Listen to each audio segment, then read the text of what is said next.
जिल्हा परिषदेचे सर्व ग्रामसेवक, आरोग्य यंत्रणेतील सर्व कर्मचारी यांचे कामकाज ऑनलाईन दिसेल असा ॲप आम्ही तयार करीत आहोत। त्याबाबत ग्रामसेवक तसेच आरोग्य कर्मचारी संघटनेची चर्चा करून हा ॲप विकसित करण्यात येणार आहे अशी माहिती मुख्य कार्यकारी अधिकारी मनीषा आव्हाळे यांनी दिली।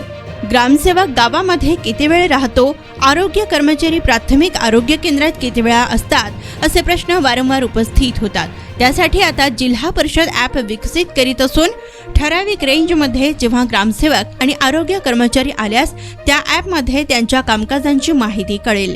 ते आपल्या कामकाजाची माहिती त्या ॲपमध्ये नोंद करू शकतील असे आव्हाळे म्हणाल्या। नुकत्याच झालेल्या जिल्हा नियोजन समितीच्या बैठकीत जिल्हा परिषदेचा आरोग्य विभाग सोडून इतर कोणत्याही विभागावर प्रश्न उपस्थित झालेले नाहीत। हेच आमच्या मागील 6 महिन्याच्या कामकाजाचे यश आहे। जलजीवन मिशनचे कामकाज सुरळीत चालू आहे। महामार्गात गेलेल्या जिल्हा परिषदेच्या शाळा त्याचाही प्रश्न बऱ्यापैकी मिटला आहे। हद्दवाड भागातील जिल्हा परिषदेच्या शाळांच्या दुरुस्तीचा प्रस्तावही पाठवलाय असे सांगून येणाऱ्या नवीन वर्षात ग्रामपंचायत, आरोग्य आणि शिक्षण या 3 विभागांवर लक्ष केंद्रित करण्याचा संकल्पही त्याने व्यक्त केला।